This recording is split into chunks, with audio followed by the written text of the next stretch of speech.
A plume of thick black smoke curled into the morning sky, rising like a signal flare above the quiet stretch of Highway 19. Anyone within 10 miles could have heard the metallic cough of the battered Humvee dragging itself toward a forgotten corner of the Midwest, where the town of Knox Hollow seemed more like a smudge on the map than a destination. But to one man, this stop wasn't optional, it was survival.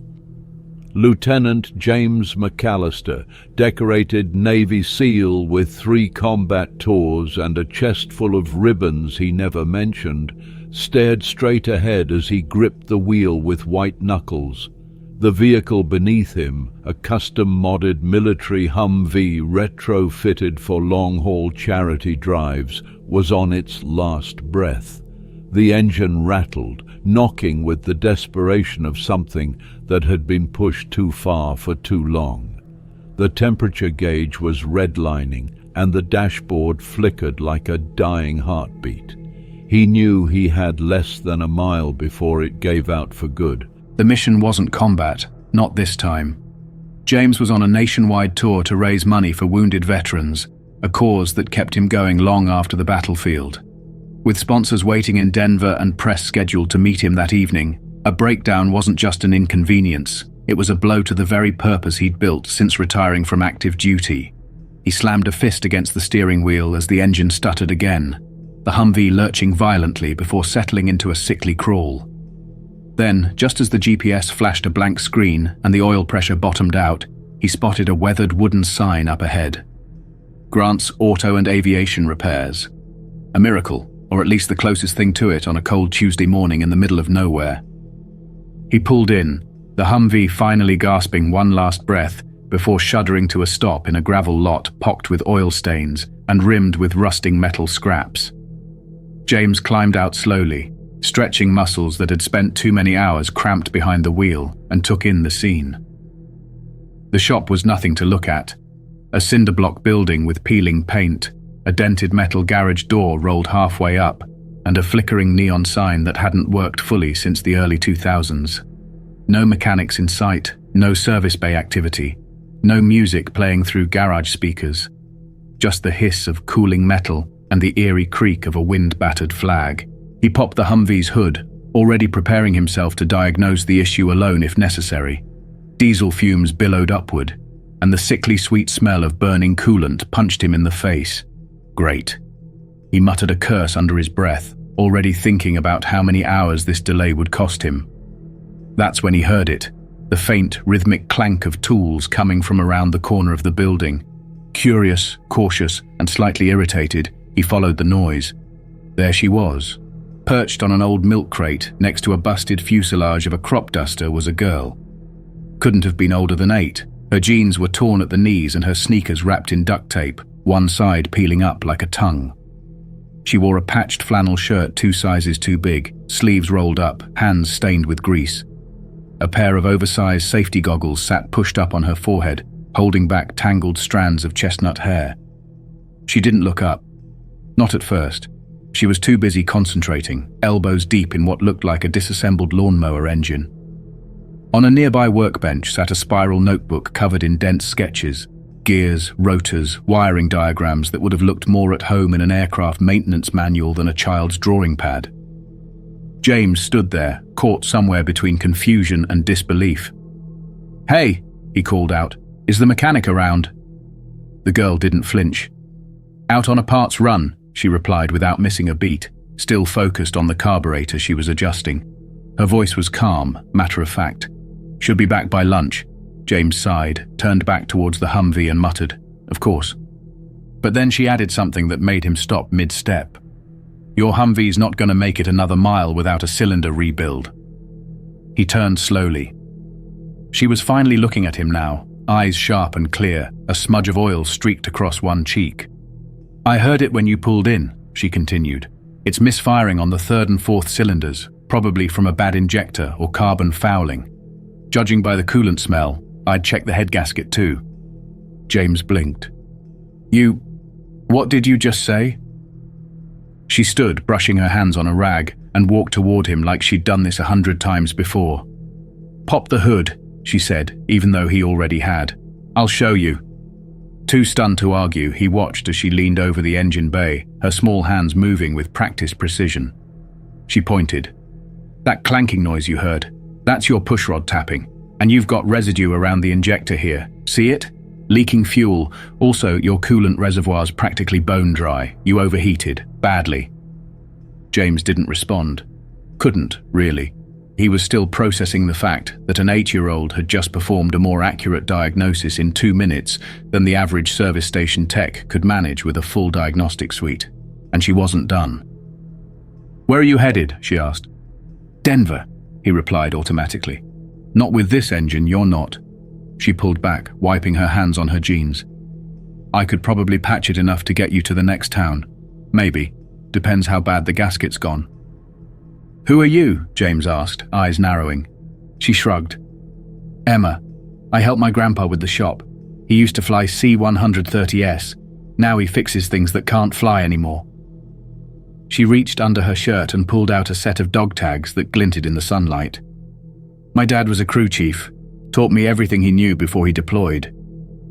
James felt the world tilt slightly, and he had no idea that what had started as a broken Humvee would become the moment that changed both their lives. James didn't believe in magic. He believed in process, in training, in checklists. He believed in sweat, grit, and getting your hands dirty. He didn't believe in fairy tales or chance encounters. But standing there in front of a Humvee that shouldn't be running, listening to a grease-covered 8-year-old girl explain combustion ratios and coolant flow, he felt like he'd just stepped into a story that made no logical sense. The strangest part was that she didn't seem to be showing off. She didn't smile smugly or pause for praise. Emma just looked at the engine the way a surgeon might study a patient on an operating table, calm, calculating, deeply focused. She leaned over again, tapped a spot near the intake manifold and said, "This bolt's loose. You're losing a bit of pressure here too. You got a torque wrench?" James raised an eyebrow. "Yeah, somewhere." 3/8 socket, 20 foot-pounds, she muttered. "Should hold long enough to get you 100 more miles, assuming you drive smart." "You've done this before?" he asked, skeptical but increasingly intrigued. "Plenty. Grandpa lets me work on the bush planes. They're trickier because they've got weird balance points. But they talk to you, just like cars do. You just have to listen." She grabbed a stool and pulled herself higher over the open engine bay, scanning the tangled hoses and metal like she was reading a map. James stared, arms crossed, watching her every movement. She didn't hesitate. Every motion was deliberate, not a single guess, just decisions. Something inside him shifted. He wasn't used to being surprised, not like this. In combat, surprises came wrapped in IEDs or ambushes, and your life depended on your ability to react faster than fear. But this was different. He felt the same tension, the same awareness, like a threat had entered the room, but it wasn't danger. It was awe, and that made him uncomfortable in a whole new way. She turned around, reaching for a rusted toolbox that looked 3 times her size. She slid open the top drawer and rummaged through sockets until she found the right one. Her hands were small but sure. As she tightened the bolt, James couldn't stop himself. "What's with the dog tags?" he asked. She glanced down, instinctively tucking the chain back under her collar. "They were my dad's. He didn't come back." James nodded once. He knew better than to press further. The weight in her voice said everything. There was a pause, then she added, "He used to say everything that moves is trying to tell you something. Engines, people, even the wind. If something's off, it's your job to pay attention. 'Cause most people don't." James looked at her differently after that. This wasn't just a clever kid tinkering with machines for fun. This was something else entirely. There was wisdom behind her eyes, grit too. And though he'd only known her 5 minutes, he knew exactly where it came from. He pulled a rag from his back pocket, wiped his hands and said, "All right, Professor, show me what else I've missed." Emma smiled for the first time, a quick flicker that vanished as fast as it came. "Okay, but I'm not a professor," she said. "I just like figuring stuff out." She slid under the Humvee with practiced ease, her voice muffled as she pointed out heat damage to one of the exhaust pipes. "You probably over-revved in third. That's what cooked this. You ride heavy?" she asked. "Armor plating," James replied, "and gear. I was towing a trailer last week. That'll do it, she called back. Too much strain on a single mount.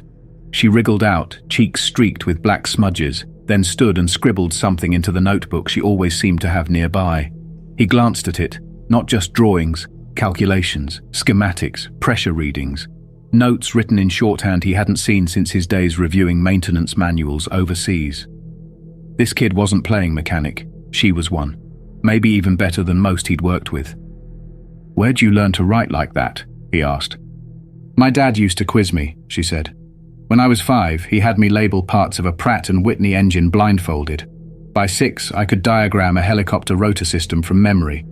He said knowing how to fix something is good, but knowing why it works, that's what matters." James looked down at the notebook again, then at the dog tags. His stomach turned with a realization he hadn't expected. He knew her dad, not just vaguely, he knew him. He didn't say anything. Not yet. He just stared for a moment, the pieces beginning to come together. Emma grabbed a rag and tossed it to him. "You okay?" He nodded slowly. "Yeah, just thinking." "Don't think too long," she said. "You've got a long drive ahead, and you're still running hot." James cracked a smile. She had no idea how right she was. James crouched beside the Humvee's open hood, elbows resting on the edge, brow furrowed with the kind of concentration born of stubbornness and decades of doing things himself. He'd always been the guy who handled his own problems, on the battlefield, in life, and especially under the hood. Letting someone else step in, especially a kid, rubbed against his instincts like sandpaper. But here he was, letting an 8-year-old girl in a grease-streaked flannel call the shots on a mission-critical engine. Not because he wanted to, because she was right, and he hated how undeniable that fact had become. Emma moved with fluid precision, her small fingers tightening bolts and adjusting components with the ease of someone twice her age. She didn't ask questions, she gave instructions. "Hand me the flathead," she said casually, not even looking as she extended her hand. James didn't hesitate. He passed her the tool, then watched as she used it to pry loose a corroded clamp on a coolant hose. "This one's been leaking for a while," she murmured. "See the crusty buildup? That's old fluid burning off when it hits the manifold. It's not just recent overheating, it's been stressed for weeks." She looked up at him then, eyes serious. "I'm guessing you've been pushing this thing harder than it's built for." James rubbed the back of his neck. "Maybe. Been running long stretches without downtime, heavy weight, extra fuel. It's part of a vet support tour." She nodded like a seasoned technician taking notes. "Makes sense, but even tanks need maintenance." Her words were practical, almost clinical, but something about the way she said them stirred something in James, like she was repeating advice she'd heard 100 times before. Probably from the man whose dog tag still hung around her neck like an anchor. They kept working. She drained the radiator, flushing out the sludge that had built up from neglect and overuse. James helped, guided by her quiet commands, feeling more like an apprentice than a seasoned soldier. "Your blend's off," she said, swirling a sample of the old coolant in a clear jar.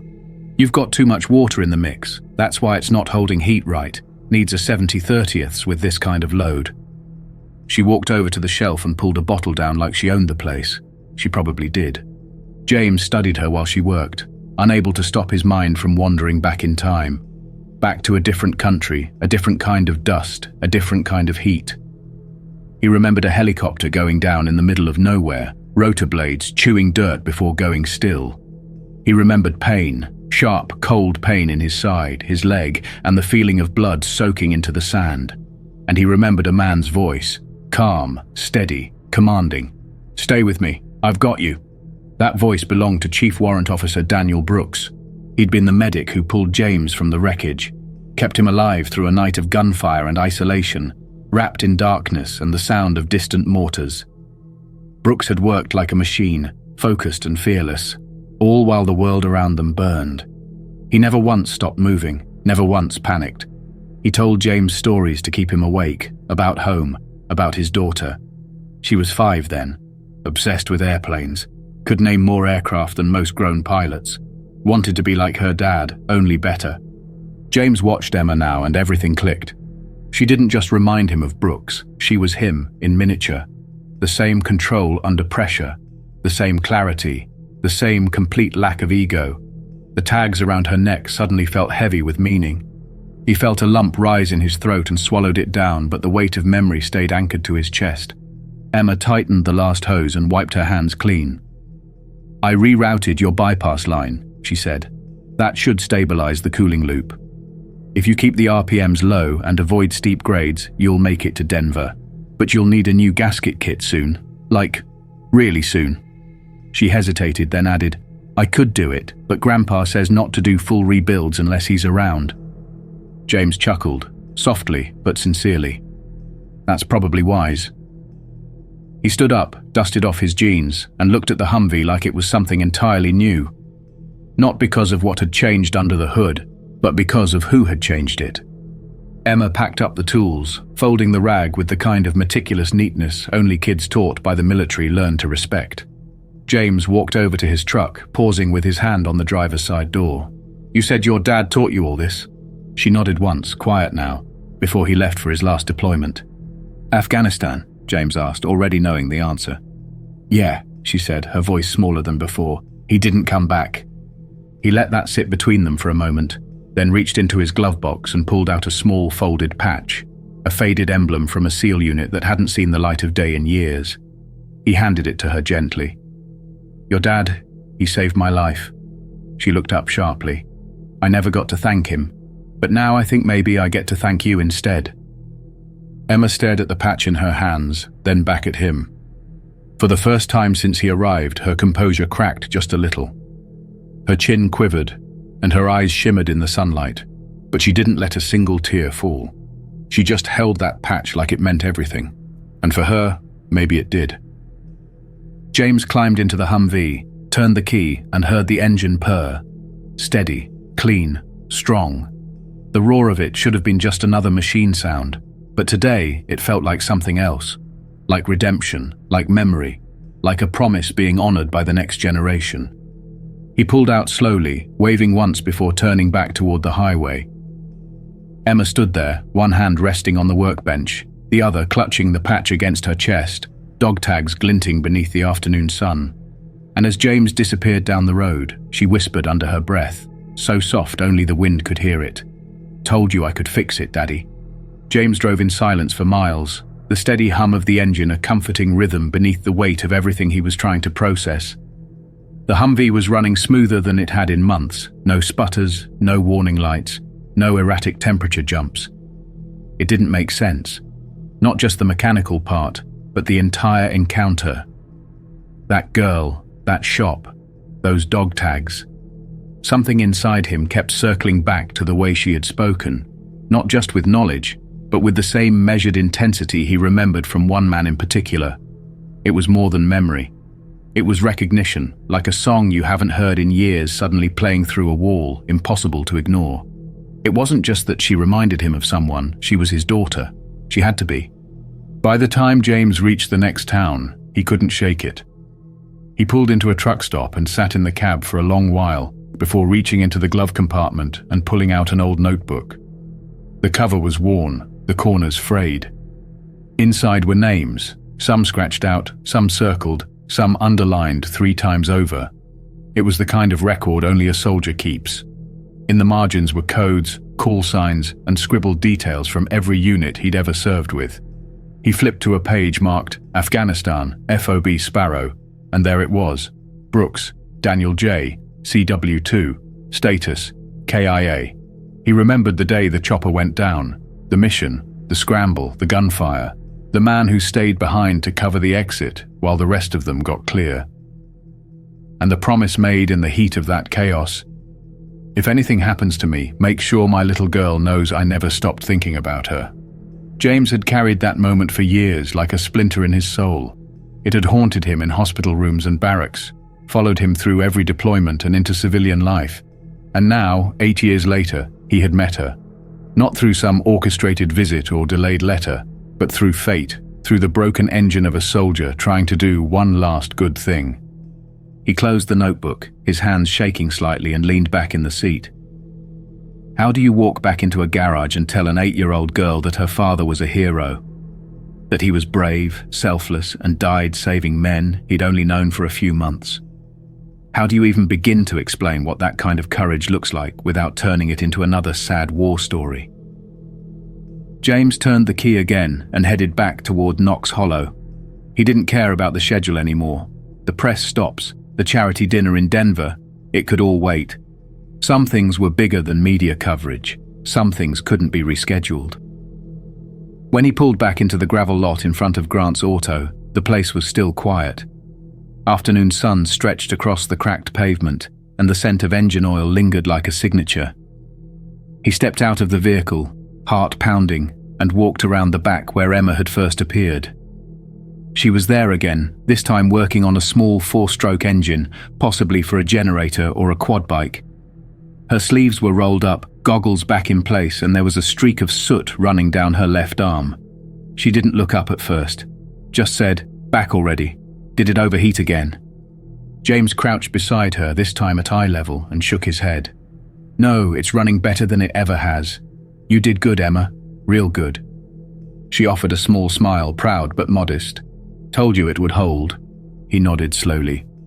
"Yeah, but I came back for something else." He reached into his coat pocket and pulled out the same old patch he had shown her earlier. "Your dad gave me this. Right before he didn't come back."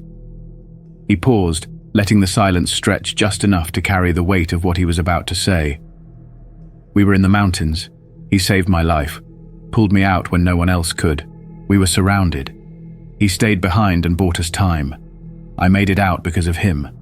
I wouldn't be here talking to you right now if it weren't for what he did."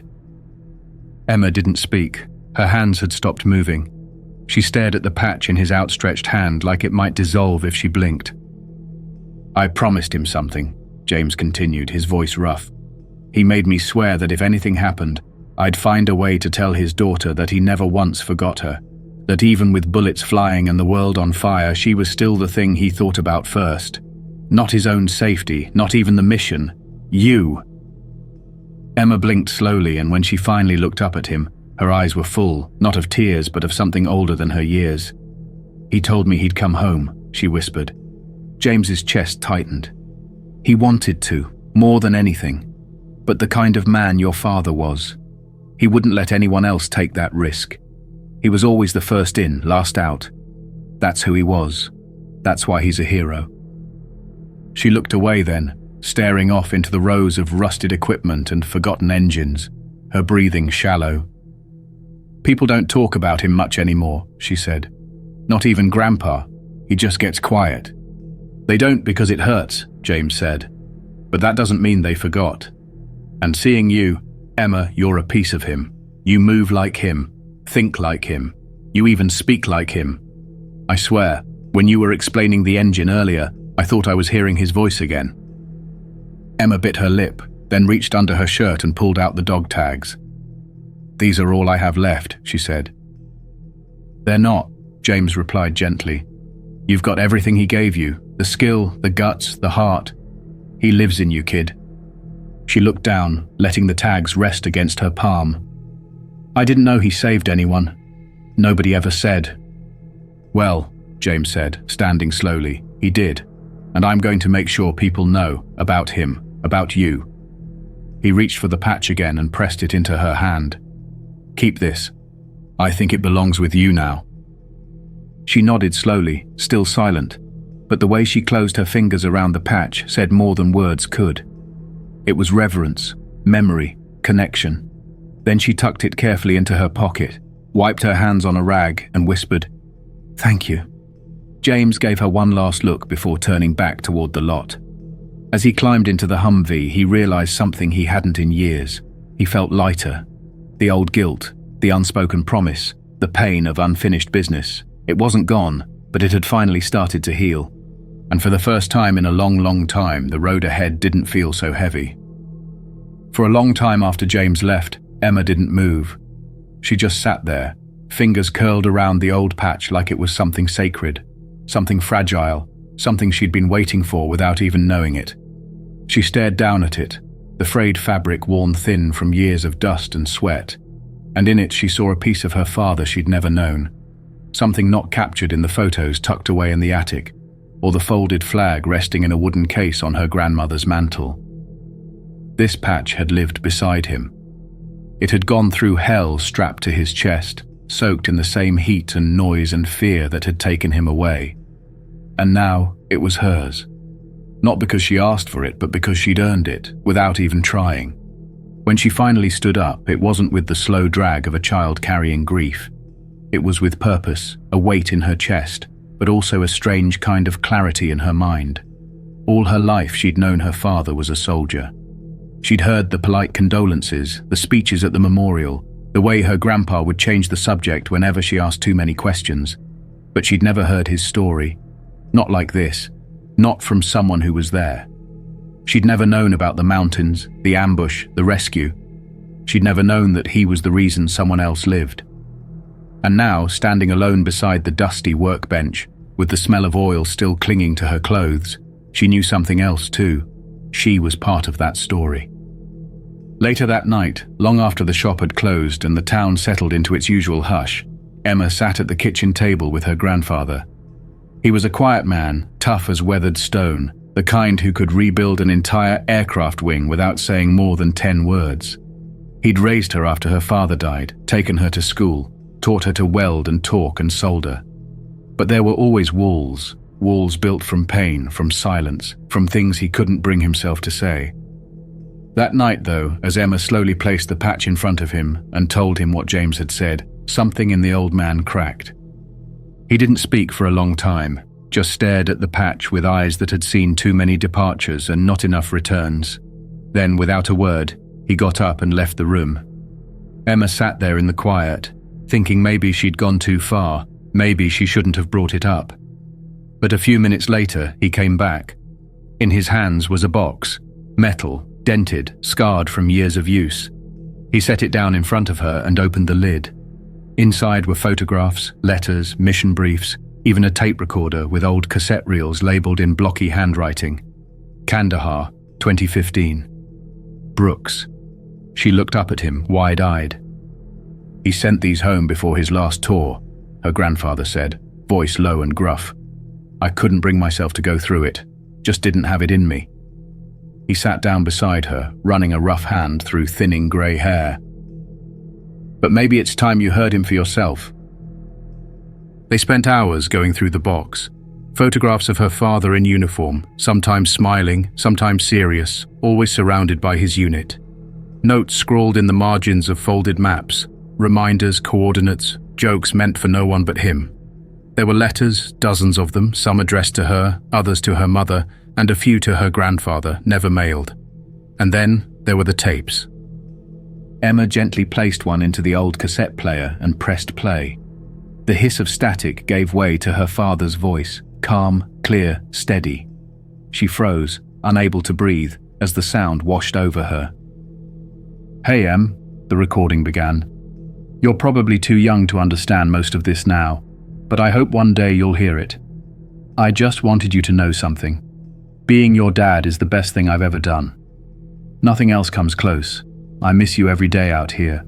Every time I hear the rotors spin up, I think about what you're doing. Building something, tinkering, trying to fly.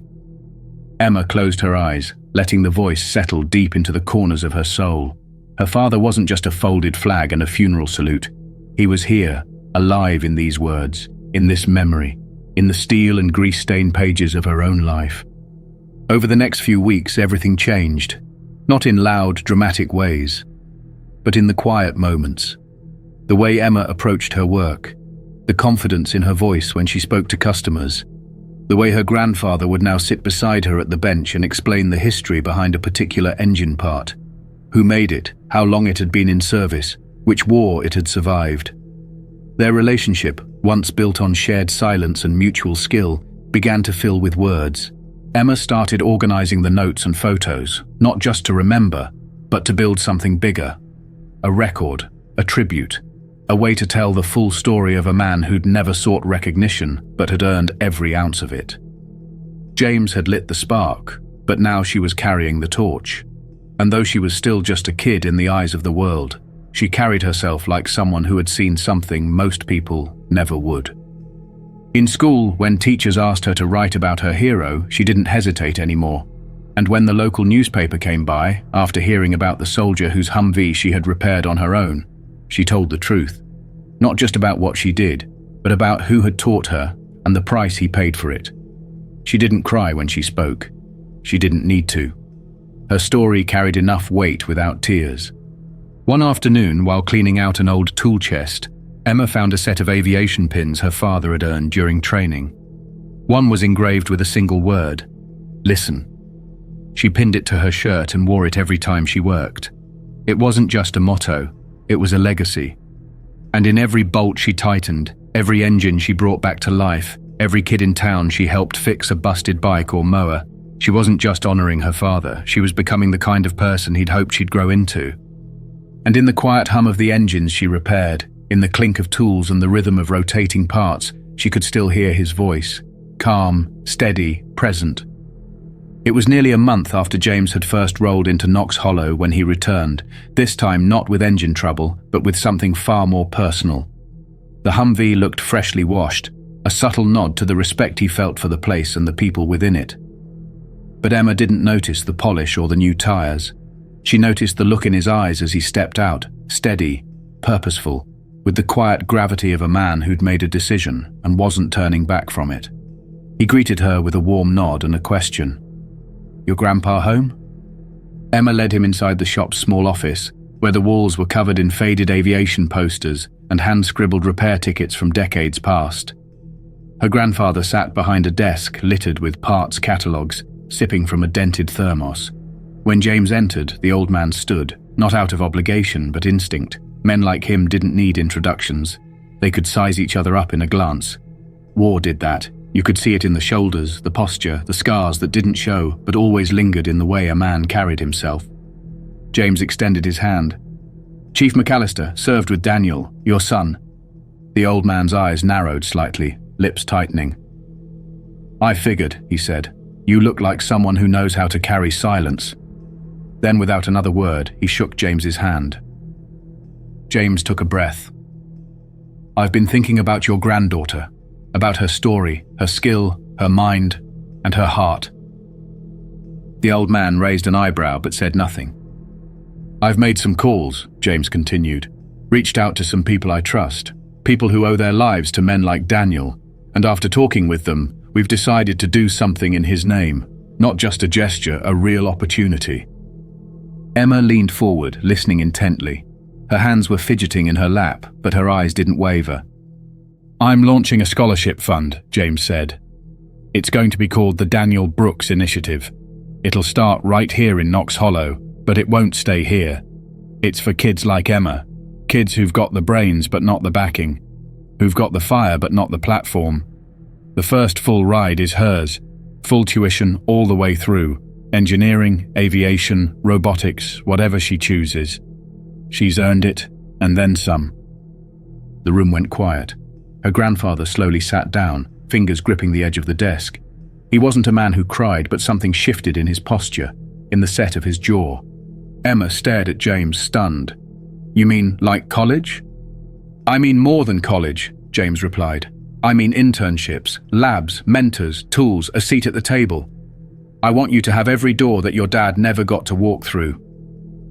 She shook her head slowly, trying to wrap her mind around it. "Why me?" James's voice dropped. "Because you're already what most grown mechanics wish they were, and because your dad died making sure people like me had a future. You deserve one too, the kind he would have built for you if he'd made it home." Her grandfather stood again, pacing slowly, one hand covering his mouth. After a moment he said quietly, "Daniel would have been proud. Damn proud." James nodded. "I hope so. I owe him more than I can ever pay back. This is a start." But it didn't stop there. James had also arranged for something else, something more immediate and closer to home. With the help of his contacts, a few local contractors, and a silent donation from a foundation tied to a group of former SEALs, a back corner of Grant's Auto was transformed over the next few weeks. It began quietly, with deliveries of tool benches, storage cabinets, diagnostic systems, and industrial-grade workstations. Then came the computers, state-of-the-art, preloaded with engineering software, flight simulation programs, and virtual modeling tools. After that, the real surprise arrived. A flight-grade engine replica mounted on a training stand, identical to those used in military prep courses. Emma watched it all happen, stunned, half expecting someone to come and say it was all a mistake. But no one did. Every visitor who helped with the construction smiled when they saw her, not with condescension or amusement, but with real respect, like they knew exactly who she was and what she was becoming. The new space wasn't just a workbench or a classroom. It was a place built around a name: Daniel Brooks Engineering Center. The sign went up on a quiet Friday evening, hand-carved from repurposed aircraft paneling, the lettering precise and proud. James stood beside Emma when it was unveiled, and she didn't speak for a long time. She just ran her fingers over the letters, nodding to herself, eyes glassy but strong. People started coming. First, it was a handful of neighborhood kids curious about the new equipment. Then it was a local high school teacher asking if his shop class could come by after hours. Then came students from out of town. Emma, shy at first, began to teach. Nothing formal, no podium or lecture notes. Just side-by-side work, her hands guiding theirs, her voice calm and patient. She explained combustion and gear ratios, wiring and torque specs. She showed them how to listen to machines, just like her father had taught her. The community noticed, so did others. A local news station ran a story titled "The Mechanic's Daughter Who Built Her Future in a Garage," and from there, the story traveled. Letters began arriving from veterans, from engineers, from people who'd read about her and wanted to help. Some sent tools, some sent books. One letter came from a retired NASA technician who offered to mentor her remotely. He'd lost his son in the same region her father had served. Said it felt like honoring both their legacies. James stayed involved. He didn't just vanish once the ribbon was cut. He showed up on weekends, helped teach safety protocols, brought in contacts from his former unit who knew avionics, electronics, and fabrication. Each of them told Emma a different story about her father, stories she'd never heard before, stories that made him more real than ever. The garage buzzed with more than machinery now. It pulsed with hope, with purpose, with the deep hum of something meaningful being built, not just out of steel and bolts, but out of memory, loyalty, and love. And in the middle of it all, Emma stood tall, not as a girl who'd been handed a future, but as one who had earned it, one wrench turn at a time. The transformation didn't happen overnight, but it was steady, like the build-up of momentum in an engine that had finally been tuned to perfection. The Daniel Brooks Engineering Center wasn't just a space, it had become a magnet. Word traveled through school halls, whispered among students who never cared much for textbooks, but came alive when their hands touched metal. Parents who once shrugged off their kids' mechanical curiosities began dropping them off after school with something like hope in their eyes. Teachers noticed it too, grades going up, attitudes shifting, students suddenly asking questions that had nothing to do with homework and everything to do with how engines breathed and why turbines spun. Emma had never asked to be in charge. She didn't give lectures or stand at the front of the room like some kind of expert. She just worked, quietly, consistently. She showed people how to see problems before they happened, how to hear trouble in a hum, how to feel the heartbeat of a machine. And somewhere along the line, those who came to learn started seeing her not just as a peer, but as something more, someone to follow. There were no uniforms, no titles, but everyone in that space knew exactly who was in command the moment a tool was needed, a question was asked, or a challenge showed up at the door. The kids started bringing their own projects. One brought in a rusted go-kart his older brother had abandoned 2 years ago. Another lugged in the carcass of an old dirt bike with no fuel line and a seized crankshaft. One girl hauled in a radio-controlled plane with a fried receiver board and challenged Emma to make it fly again. She never said no. She just smiled, nodded, and asked, "What are we trying to make it do?" It was never about fixing for the sake of repair. It was always about the goal, what they were building toward, what problem they wanted to solve, who they wanted to help. And with every project, every workshop session that stretched late into the evening, Emma wasn't just repairing machines. She was rebuilding the confidence of everyone who walked through the door. The space itself evolved with them. The wall, once covered in parts lists and old invoices, was now a mural of sketches, blueprints and photos. Pictures of Emma and the kids posing beside their finished projects, scribbled diagrams of hybrid engine designs, signed notes from engineers across the country who'd heard of the centre and mailed in their encouragement. One photo, taped near the centre of it all, showed James standing beside Emma during the unveiling ceremony, his hand resting on her shoulder, both of them wearing matching expressions of pride and disbelief. Beneath it, someone had written in bold marker, "Legacy isn't what you leave behind, it's what you build while you're here." The energy spread beyond the centre's walls. The local high school reworked its curriculum to include a hands-on mechanics elective and asked Emma, just 11 years old now, to help draft the syllabus. She didn't blink. She laid out a 10-week module that covered everything from basic combustion theory to electrical diagnostics. She even included a final group project, rebuild a broken engine using only recycled parts. When the school board raised questions about whether a child should have so much influence over academic structure, the principal simply said, "She's not just some kid, she's Daniel Brooks's daughter, and she's teaching us more than we're teaching her." And then came the letter from the state. The governor's office had caught wind of the program through a viral post made by a visiting journalist who'd written a feature called "The Girl Who Brought a Town Back to Life with a Toolbox and a Promise." The article had included photos, quotes, and one unforgettable detail, that Emma, at only 8 years old, had diagnosed and repaired a Navy SEAL's Humvee on the fly, and that the man she helped had been saved by her father in a war thousands of miles away. It didn't take long for the internet to do what it does best. Offers came pouring in. Engineers from Boeing and Lockheed offered video mentorship. A tech startup offered to fund an annual competition for young inventors in her name. One organization proposed naming a national grant after Daniel Brooks. But through it all, Emma remained the same, focused, grounded, unshaken by the noise. She didn't want a spotlight. She wanted soldering kits and replacement rotors, wrench sets and flight sim programs, tools, not trophies. And she wasn't just lifting others up, she was rising too. Her mind stretched further with each challenge. When a group of visiting college students came in to observe the center for a paper on youth-led innovation, Emma stunned them by explaining the thermodynamic trade-offs of diesel versus hybrid powertrains. One of them, an MIT sophomore, asked her point blank, "Where did you learn all this?" Emma shrugged. "Listening, mostly. Machines talk. You just have to shut up long enough to hear them." One afternoon, a girl named Zoe showed up at the garage, quiet, withdrawn, clearly nervous. She carried a small drone in a battered cardboard box and admitted it hadn't flown since she tried to modify it last year. Emma sat beside her for over an hour, not just helping her fix it, but asking why she had wanted to modify it in the first place. Zoe explained her dream of creating a medical delivery drone that could carry basic first aid to isolated farmhouses. She'd given up on it after too many failed attempts. Emma listened, really listened, then said, "You don't need to be right the first time. You just need to be stubborn enough to get to the second."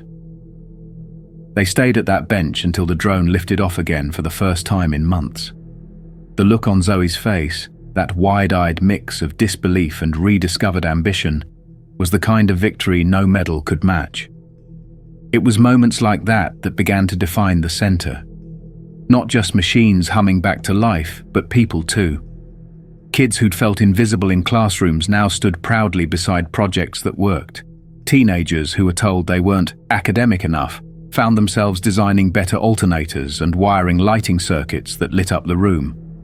And through it all, Emma kept her head down, her sleeves rolled up, and her heart steady. She never asked for praise, never stopped to celebrate for long. There was always more to learn, another hand to guide, another engine waiting to be understood. Her father's voice still echoed in the back of her mind, reminding her to listen, to stay calm, to move forward even when the path wasn't clear. And though he wasn't there to see it, his legacy lived in every spark, every weld, every impossible thing she made possible. The invitation came on a Monday morning, tucked inside a plain envelope addressed to Emma Brooks in clean block lettering. It was delivered by a courier who seemed almost amused by the dusty garage he found himself in, standing in the middle of a makeshift classroom, while Emma and two other students stripped the carburetor off a four-wheeler that hadn't run since the Bush administration. She wiped her hands on a rag, took the envelope without ceremony, and tore it open, more curious than expectant. Inside was a formal letter bearing the official crest of the Department of Defense, a request for her presence in Washington, D.C., signed by a rear admiral whose name she didn't recognize but whose rank carried undeniable weight. There was no explanation, just a date, a time, and an RSVP number. Her grandfather read the letter twice before muttering, "That's not the kind of invitation you say no to." Emma didn't ask questions. She didn't jump up and down or call the news or post about it online. She just nodded and went back to work on the carburetor like she had an appointment to keep and an engine to fix before she could even think about it. But that night, when she sat alone in her room flipping through one of her dad's old maintenance logs, she let herself wonder, why now? When the day finally came, Emma dressed the way she always did. Work boots, clean jeans, and a dark blue button-down with a patch on the sleeve that read, Brooks Engineering. She didn't own anything fancy, and no one told her she needed to. James met her and her grandfather at the airport. He'd arranged the whole trip, flights, hotel, everything. Said it was time the rest of the country saw what he saw in her. She didn't say much on the plane. She just watched the clouds pass, a notebook in her lap, sketching out wiring configurations for a project she was working on back home. Even at 30,000 feet, her mind was grounded in problem solving. They landed to cool autumn air and a black government SUV waiting on the tarmac. A Marine in dress blues opened the door and called her Miss Brooks, which made her blink twice and say, "Just Emma, please," before climbing in. The ride through DC felt like a blur of monuments and motion. She didn't gawk or stare, she just took it in with quiet eyes, absorbing the weight of the place. They arrived at the Pentagon, not through the public entrance but through a quiet side gate reserved for dignitaries and high-level personnel. There was no crowd, no reporters, just precision. Inside, they were led down hallways lined with portraits and medals, the silence broken only by the sound of polished shoes on waxed floors. Then finally they stopped at a set of tall double doors. "Ready?" James asked, his voice softer than usual. Emma nodded. "Let's do it." The doors opened into a private chamber, not enormous but elegant, with flags in each corner and a podium in the center. A small group of people waited inside, military brass in formal dress, a few civilians in suits, and one woman standing apart from the others, holding something in her hands. Emma took a step forward, unsure what to say or do, until one of the admirals cleared his throat and began to speak. "Today," he said, "we recognize not just a young mind full of promise, but the legacy of a man who gave everything he had so that others could live." Chief Warrant Officer Daniel Brooks was more than a soldier. He was a leader, a mentor, a protector, and through his sacrifice others were saved, including the man standing behind you. Emma glanced back at James, who stood straight, hands clasped behind his back, his expression unreadable but his eyes shining. The Admiral continued, "But legacies aren't defined by death. They're defined by what lives on, what we do with what's left behind. And what we see here today is that legacy in motion." He stepped aside and the woman with the small velvet box came forward. She opened it slowly, revealing a medal, circular, silver, etched with symbols of civilian valor. "Emma Brooks," the Admiral said, "on behalf of the United States Department of Defense, we present you with the Civilian Commendation for Innovation and Service, awarded not only for your exceptional technical skill, but for the way in which you have inspired others, carried forward your father's teachings, and helped to shape a future that honors his name." Emma stood still, not from shock, but from a deep stillness that came from understanding something that words couldn't quite express. She reached forward, took the medal with steady hands, and whispered, "Thank you." Then the woman who held the box spoke. "There's one more thing," she said, stepping closer. "Your father's effects were recovered from his final mission. We've kept them in storage, awaiting the proper time. I believe that time is now." She held out a smaller second box, this one wooden, hand-carved, the corners worn smooth. Emma took it gently, her heart thudding louder than she let anyone see. She opened the lid and gasped softly. Inside were his tags, her father's real ones, scratched from years of wear, still faintly smelling of engine oil, and something like dust and earth. Beside them, folded neatly, was a cloth patch from his unit, a photo of him holding her as a baby, and a note. Just a few lines, written in blocky, slanted handwriting she recognized from old letters. If you're reading this, then I didn't make it home, but that doesn't mean I'm not with you. Be better than me, fix what I couldn't, build what I didn't get the chance to, always listening. Dad? Emma's eyes burned, but she didn't cry. She just ran her fingers over the words, then held the tags to her chest, nodding slowly, like the weight of them was both a burden and a blessing. The ceremony ended quietly. There were no loud applause, no flashbulbs, just solemn handshakes and a few claps on the back. But for Emma, it was more than a ceremony. It was a moment of reconnection, proof that her father hadn't been forgotten, that the world remembered who he was through who she was becoming.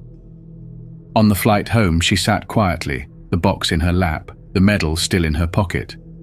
She didn't say much. She didn't have to.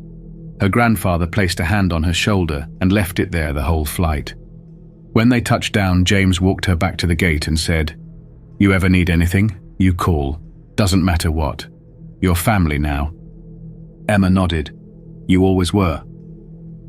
That night, back in the shop, she placed the medal on the wall beside the engine she'd rebuilt the day James first arrived.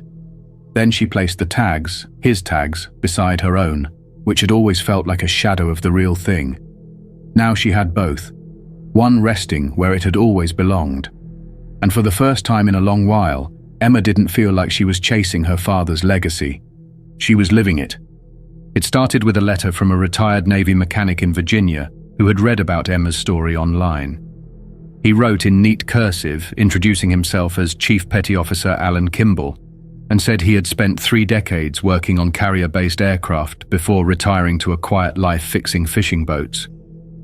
He had never met Daniel Brooks, but he remembered the name. Said it was passed around with reverence back in his unit.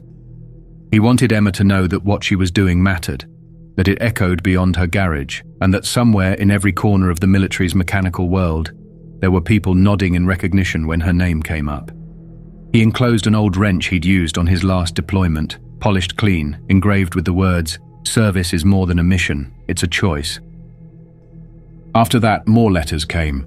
One from a woman in Iowa who ran a welding program at a community college and wanted to offer Emma a spot in her summer intensive, no cost. One from a professor at MIT who had read the Pentagon feature and wanted to invite Emma to tour the lab he ran, off the record, just a walkthrough. And one from a 12-year-old girl in Oregon who wrote in colored pencil, saying she'd never liked school, but after hearing about Emma, she asked her mum for a socket set and started fixing their lawnmower. Emma never asked for any of it. She answered every letter the same way, thanking them, offering a few suggestions if they had a project, and inviting them to visit the engineering center if they were ever near Knox Hollow. She didn't see herself the way they did. To her, she was still just a girl who loved engines and couldn't stand the sound of something that wasn't working right. She still wore the same beat-up boots, still used the same patched flannel as a shop rag, and still spent more time sketching designs on scrap paper than worrying about what anyone thought of her. But others saw something different, a movement, a living legacy, and they began to rally behind it. With James's continued help and the silent support of donors who preferred to remain anonymous, the Daniel Brooks Engineering Center expanded. What began as a converted garage corner became a fully functional training hub with rotating guest mentors, veterans, engineers, mechanics, even a retired astronaut who specialized in mechanical systems aboard the ISS. She showed the kids how engines work in zero gravity. Emma took notes the whole time, eyes wide, nodding along as if she already knew what questions to ask. Schools from across the state began organizing field trips. Local officials offered grants to replicate the model in other towns. But Emma didn't rush to franchise anything. She said no to most offers. She believed in growing the roots deep before branching out. "If it's built fast, it breaks fast," she told one interviewer. "We do things right here, slow, solid, lasting." Her grandfather, who used to linger quietly at the edge of the workshop, now took a more active role, coaching kids through safety protocols, telling stories from his days flying C-130S, and keeping a watchful eye when someone brought in something truly complex. One boy rolled in a busted outboard motor from his family's old fishing boat.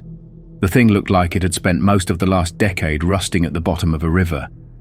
Most adults would have tossed it. Emma looked at it, ran her hands along the corroded housing and said, "We can bring it back, if you're patient." They rebuilt it piece by piece. It took 6 weeks. When it finally roared to life, that boy hugged her so hard, he knocked her goggles off.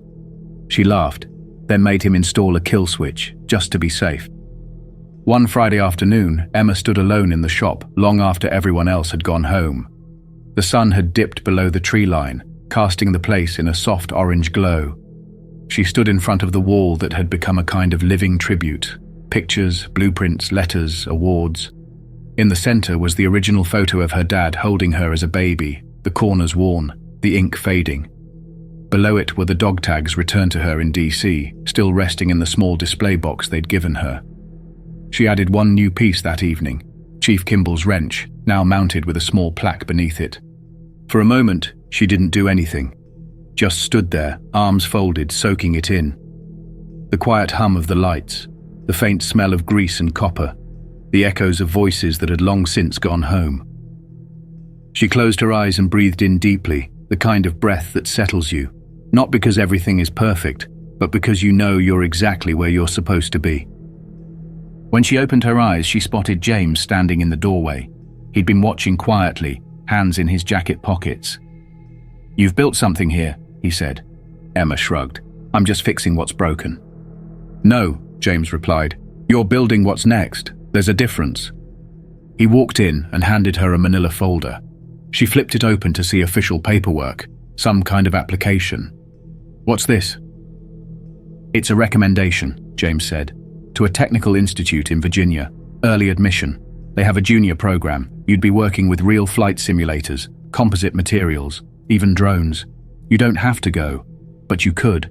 They'll cover everything, all expenses, and they'll hold your spot until you're ready." Emma didn't answer right away. She traced the edge of the folder with her finger, thinking. "Does it mean leaving this place?" she asked quietly. James shook his head. "No, it means expanding it, bringing back what you learn, teaching more, reaching further. This place will always be here, you made sure of that." She nodded slowly. "Okay, but I'm not in a rush. There are still engines that need fixing. Still people showing up with broken stuff and nowhere else to go." James smiled. "That's why you're the right one for it." That night, as she walked home under the soft hum of streetlights, she thought about her father. Not in the abstract way she used to, as a faded figure in a picture frame, but as something real and present. She didn't just carry his memory anymore. She was walking in his footsteps, continuing his work, not through war, but through creation, repair, and hope. And in that quiet walk, with the stars barely visible and the scent of autumn in the air, she realized she wasn't just part of his legacy. She was creating her own.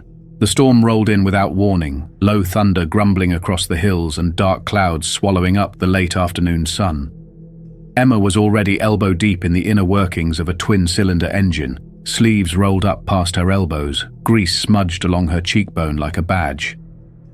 Around her, the shop was quieter than usual. School had just let out and most of the kids were still on their way. But she hadn't waited. A generator from the volunteer firehouse had blown a bearing during last week's drill, and they were counting on her to get it running again before the weekend's fire prevention festival. There was always a reason to keep going. Another repair, another promise to make good on. That was her way. Rain began tapping against the corrugated roof in a slow, uneven rhythm. She looked up, squinting at the ceiling like it might offer her an update. Then she wiped her hands on a rag, took a step back, and tested the tension on the newly installed belt. It held. The assembly was clean, aligned, precise. As always, Emma didn't just fix what was broken, she restored what others gave up on. She was reaching for the oil cap when the door creaked open and her grandfather stepped in, water dripping from the brim of his cap. He paused in the doorway for a second, just watching her work. There was something in his expression, pride sure, but something more, a knowing. The kind of quiet recognition only old men carried when they'd seen the full circle of a life play out in someone else's hands. "You've got company," he said finally, voice rough from age and a long lifetime of unspoken thoughts. Emma straightened, brows knitting. Who? Couple guys from the base, brought a truckload of parts. Said they're starting a mentorship program for high school tech students. Wanted to know if we could host some of their sessions here. She blinked, caught off guard. Here? In the shop? He nodded, stepping further inside and shaking the water from his jacket. They said this place has more life in it than half the labs they've toured. Figured there's something worth learning from the girl who rebuilt a Humvee before hitting double digits. Emma laughed under her breath and reached for the rag again.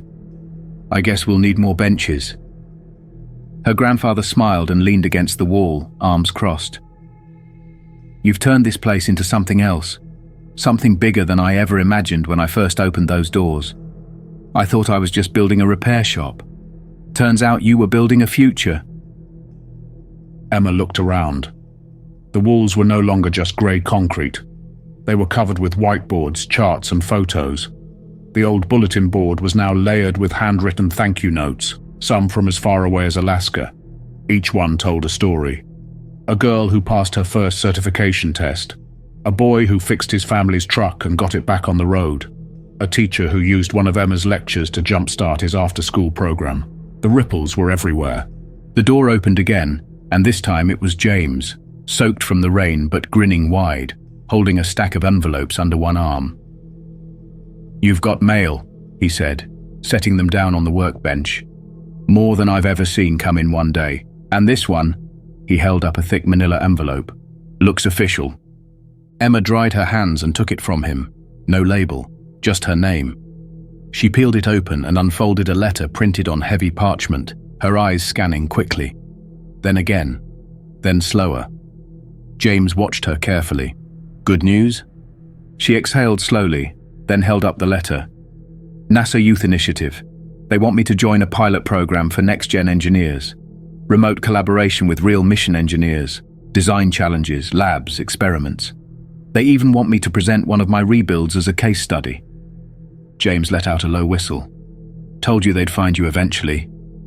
Emma didn't smile, not right away. She looked thoughtful instead, like her brain was already turning over the possibilities, mapping it out in real time. Do you think I should go? Her grandfather answered before James could. You don't go because you need their permission to be great, he said. You go because there's more you can do.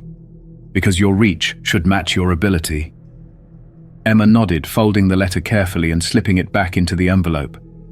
She wasn't a kid chasing recognition anymore.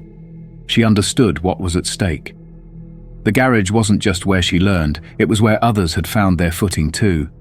If she stepped out into the wider world, it had to be for something bigger than her own future.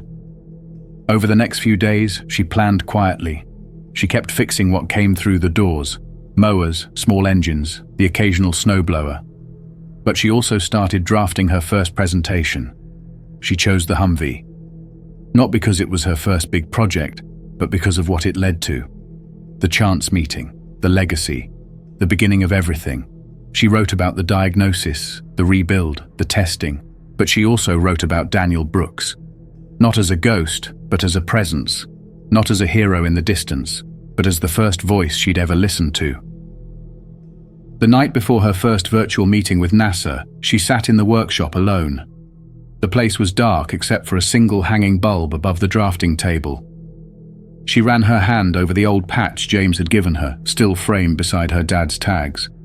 She whispered softly, almost absently, "You were right, Dad. Listening matters." Then, as if cued by memory, the lights flickered from the storm rolling back over the hills. Thunder cracked in the distance. Emma stood, walked to the breaker and reset it with ease. No panic, no hesitation. Just another system to understand, another issue to solve. That night she didn't go home early. She stayed, calibrating the model drone her students had been working on. She adjusted the wingspan, rebalanced the propeller shafts, and fine-tuned the throttle response. When she powered it up, it hovered steady and true, not a single wobble. She smiled. Not wide, just enough to know it was working. Outside, the wind howled. Inside, everything was in order. Tomorrow she would log into a call with engineers from one of the most advanced organizations in the world. They would hear her speak. They would see her designs. They would ask her questions. And she would answer calmly, precisely, fully in command of her knowledge, not because she wanted to impress them, but because she had something real to share.